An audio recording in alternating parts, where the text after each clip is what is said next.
Hello and welcome back to UCL Review, where we round up the biggest results and talking points from the best sporting competition in the world. Joining me on this Thursday morning, I've got Michael McCubbin. What an absolute football feast I have for you this morning. We will be analysing the Bayern Munich versus PSG game, which McCubbs watch, and the Chelsea versus Porto game. But we are kicking off in Germany, McCubbs, with a truly mental game. Yeah, one of the best Champions League ties I've seen in quite some time. Just to say quickly, sorry about the nest head. My hair is completely out of control now. Just counting down the days before I can go to the barber. There's just no taming it whatsoever. It's all over the place. And this game was all over the place as well. Especially the Bayern Munich defence, which we'll get onto in a little bit. But yeah, Bayern beaten by PSG 3-2 at the Allianz Arena thanks to goals from Mbappe and Marquinhos as the Parisians got sweet revenge for their defeat in the 2020 final. Obviously, Bayern went into this game with a few injury problems, didn't they? Robert Lewandowski was out, scorer of 42 goals in 36 games this season. Serge Gnabry was also out, who's contributed to 15 goals himself. So Hansi Flick had to go with a makeshift forward line. The big change obviously being Choupo-Moting up top. He obviously started the game against Leipzig on the weekend, backed up by Coman, Muller and Sane. Totally unchanged side, in fact, from that win over Leipzig. But PSG weren't without their own issues either. Alessandro Florenzi and Marco Verratti both tested positive for COVID last week, so they were both out, replaced by Colin Dagba, who was given the task of dealing with Kingsley Coman by Mauricio Pochettino and Danilo Pereira coming into the midfield. Moise Kean was replaced by Draxler, with Mbappe being pushed into centre forward. And PSG played much like they did against Bayern in that 2020 final, soaking up a lot of pressure and hitting them on the break. When you've got Neymar and Mbappe there, anything is possible. And yeah, they made it possible on the night. And after only 3 minutes, Mbappe scored after what was a terrible mistake from Manuel Neuer. The shot just went straight through him, but some fantastic build-up play from Di Maria and Neymar leading to the goal. Fantastic 1-2 from them on the halfway line. And Neymar just kind of running through the defence before laying it off to Mbappe. But aside from that moment, Bayern was so dominant in those opening stages. They had 6 shots in the first 15 minutes. Muller, Goretzka and Choupo-Moting all had chances in the 6-yard area. Naves on great form as always. Like I said, very vulnerable on the break. That high line once again exposed in this game. Draxler had a goal ruled out for offside after Mbappe was marginally found offside in the build-up. And on 28 minutes, Marquinhos was played onside by Sula as the ball broke from the Bayern box, left completely alone in the area to slot home as that Bayern back line pushed up very instantaneously.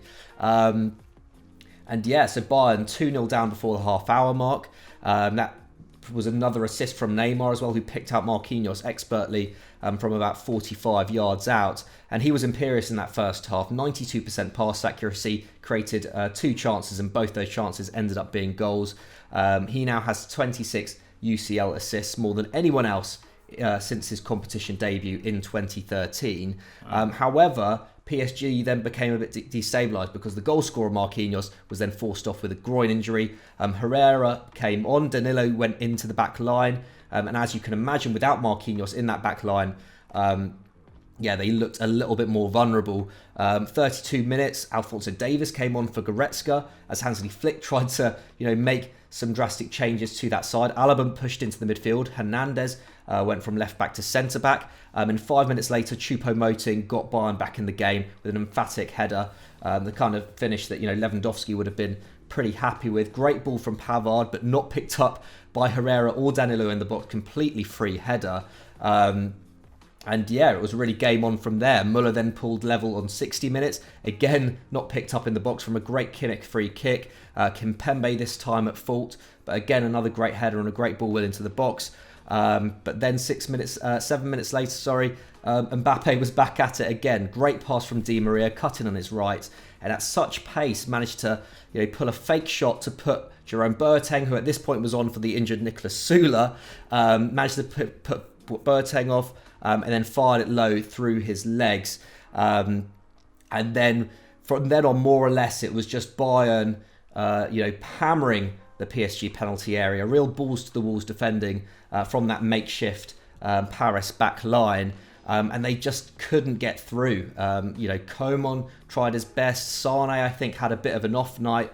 Kimmich was, trying everything he could. A really dominant display from him, and I'll sure you get onto in a bit, Dukes. But yeah, in the end, somehow PSG managed to pull it off on a cold, snowy Wednesday night in Bavaria. A huge win for Pochettino. And yeah, I think the former Tottenham coach can be very proud of his players because they were coming up against a very formidable Bayern side. Yeah, absolutely. I mean, it was a much anticipated repeat of that 2020 final, as you said, and it was interesting hearing Karl-Heinz Rummenigge, the Bayern CEO, say before the game that Manuel Neuer was really the difference between the sides that night in Lisbon as well, making some crucial saves. I mean, that final really didn't reflect that well on PSG. It felt like they'd been slightly harshly done by, but they more than got revenge in this game. And it was going to be an uphill task facing Bayern, to be quite honest, for them as well. They haven't been perfect this season by any stretch. They'd lost 3 league games and conceded 35 league goals. That's the 5th best record in Germany. But in the Champions League, going into this game, they've been very good. They'd played 8, won 7 and drawn 1 going into this, scoring 24 and conceding 7. And going into this game, they'd lost just 2 of their last 37 games in the competition. That's a 3-1 loss at home to Liverpool in March 2019. And a 2-1 defeat at home to Real Madrid the year before in April.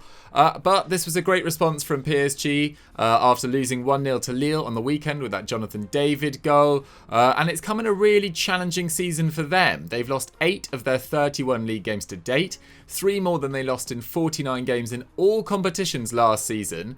But Bayern will feel that they should have perhaps won the game given how much they dominated. So in terms of the match facts, well, Bayern had 31 shots with 12 on target.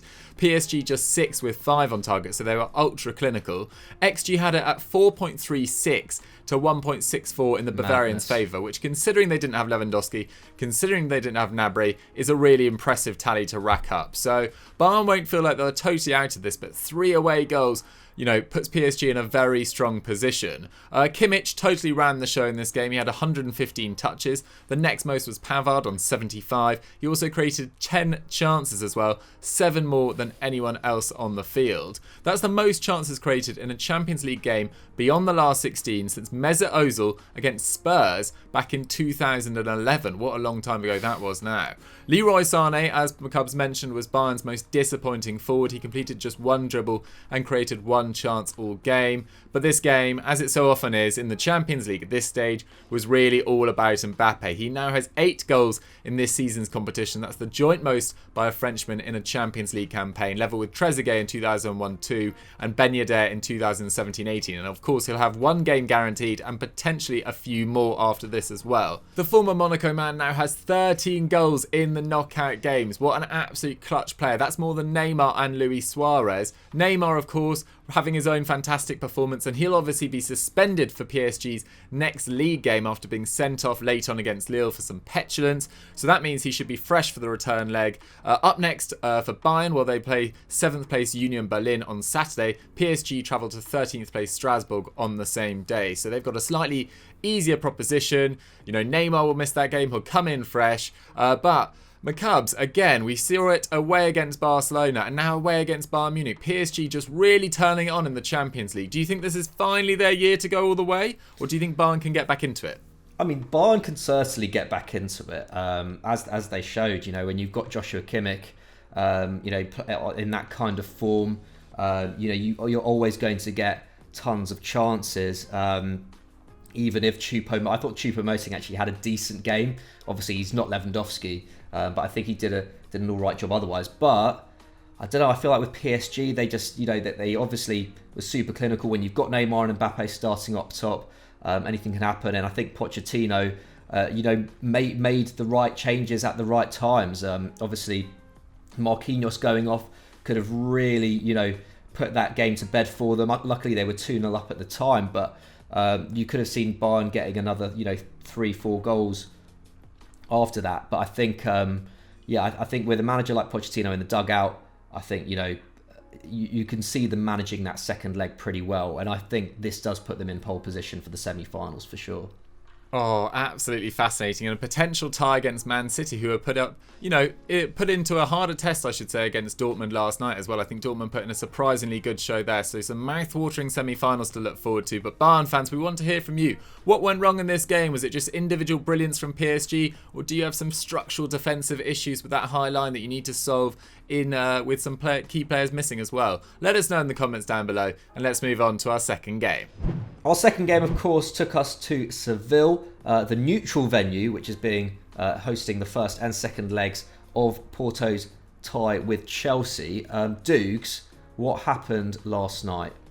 Well, everyone knows what happens at the weekend in terms of Chelsea. They were thrashed 5-2 West Brom, deservedly so. But they bounced back in spectacular fashion here. We've got a crucial result, not necessarily the best performance, but a 2-0 win thanks to goals from Mason Mount and Ben Chilwell. Now, that thrashing at the hands of Big Sam was Thomas Tuchel's first defeat in 15 games as Chelsea manager, and they'd only conceded 2 goals in 14 games up to that point. So there were questions about whether they'd get back to their normal watertight defence here. He needed a response, Thomas Tuchel, and he made 5 changes from the weekend, selecting a forward line of Timo Werner, Kai Havertz playing centrally as a striker, and Mason Mount, with Chilwell being given the nod ahead of Marcos Alonso. And Chelsea actually started pretty slowly in this game. They didn't really dominate possession in any part of the game and create numerous opportunities. They started exceptionally slowly. Porto were very, set in their structure, counter-attacking very effectively, and Porto were definitely making the most of their opportunities. But on 32 minutes, a moment of quality told. Jorginho picked up the ball in midfield, played a delightful ball through to Mason Mount, who turned Chancellor Mbemba really effectively and finished low into Marcheson's bottom right-hand corner, although the keeper will want to have done better.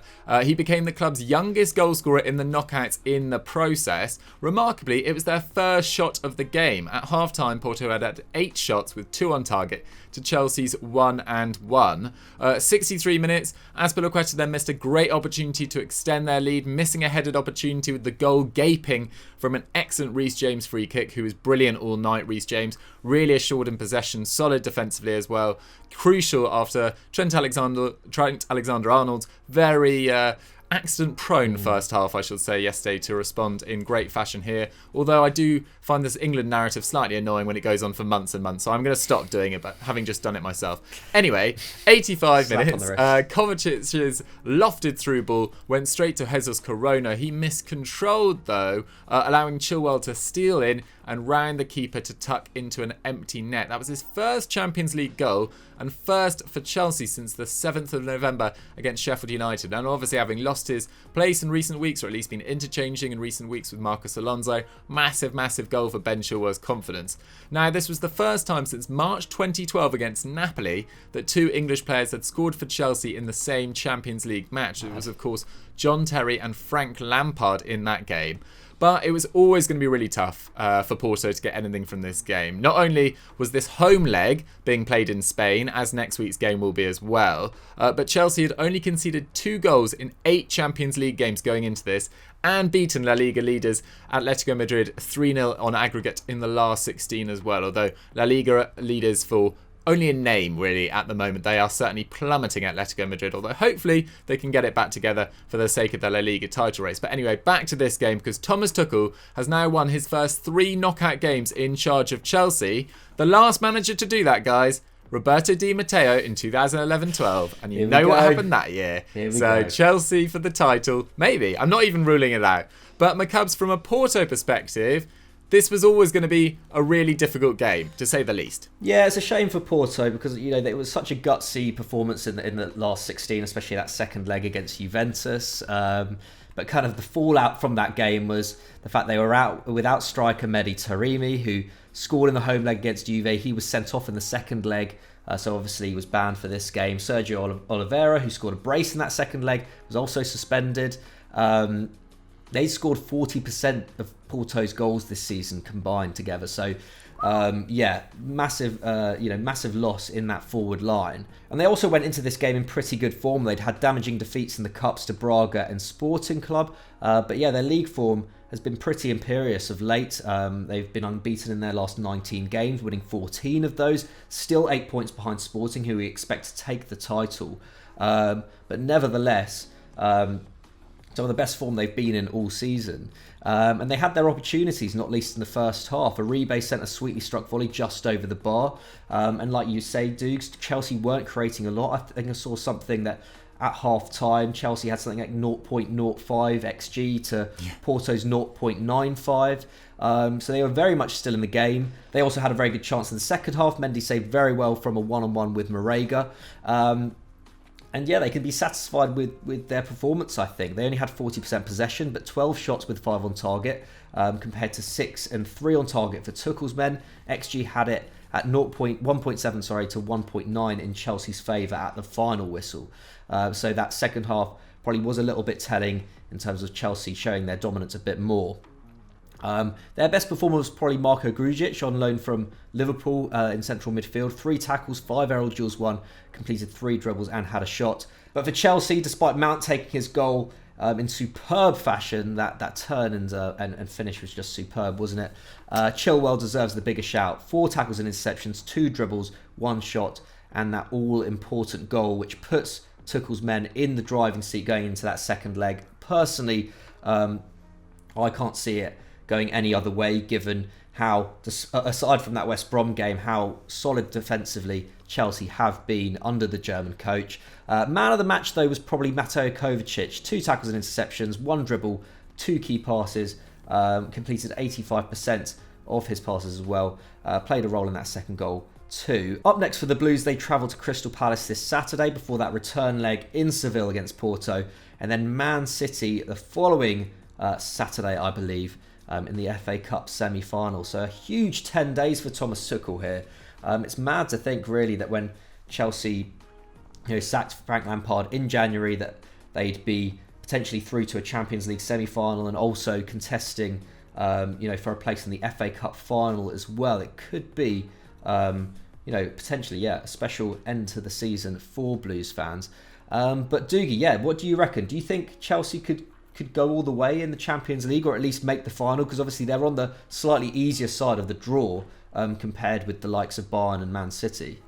Yeah, I think they've got a great chance, to be honest. Despite that aberration at the weekend against West Brom, I mean, Chelsea responded here in very effective fashion. I don't think they were at their fluid best, and they have struggled for fluency at times as under Thomas Tuchel, but this was a composed, professional and clinical display from them here, and they put aside a tricky opponent in Porto, and as you say, favourites to go through now. It was quite bizarre how they played it like it was an away game. Obviously it was an away game for them, but it was also an away game for FC Porto, and they sat quite deep, they bided their time, they really struggled to create that many clearer cut opportunities, but when they came, they took them really effectively. In terms of their run to the final, well, they're looking like it's going to be up against Real Madrid, and I'd probably back Real Madrid's experience against Chelsea, particularly on the back of that magnificent performance in Madrid last night against Liverpool, in which they completely dismantled Liverpool. Toni Kroos and Luka Modric. I think Kovacic and Jorginho would probably struggle to deal with them in midfield. But the thing that goes for Chelsea is just their unreal depth. I mean, in this game, Pulisic came off the bench, Kante came off the bench, Thiago Silva as well. So they're primed to go deep in all competitions this year, and I'd put them as strong favourites to finish in that 4th spot as well if they carry on playing like this. Although, the memories of that West Brom defeat will maybe linger a little longer in some Chelsea fans' minds. But guys, I think Chelsea have got a great shot. Do you agree with me? Let me know in the comments down below. And what did you make of FC Porto's performance as well? I want to give them a shout out. I thought they were excellent on the night. Perhaps deserved more from this tie. But that's all we've got time for on UCL Review for this week. I'm actually not here next week. I'm taking some holidays. So it'll be Michael McCubbin and Henry Hill and the likes of everyone from the team that will be taking you through the Champions League action next week. But my Cubs, if they've enjoyed this, what should they go and watch now? They should go and check out yesterday's UCL review, in which yourself and Pat very expertly analysed the Real Madrid drubbing of Liverpool. Go and check out the latest EFD Explains. I always forget which one the latest one is, but I'm sure it's very good. I think it is actually on the Champions League reforms. No, it's on French football. Oh, it's on French football, that's it. Oh yeah, go and check that out. Yeah, why France produces so much talent. Go and check that one out. Subscribe to Eurofootball Daily if you haven't done so already. Go and check out the podcast channel as well, because there's lots of great content on that. Perfect. Thanks so much for watching, guys. We'll catch you next time. Bye.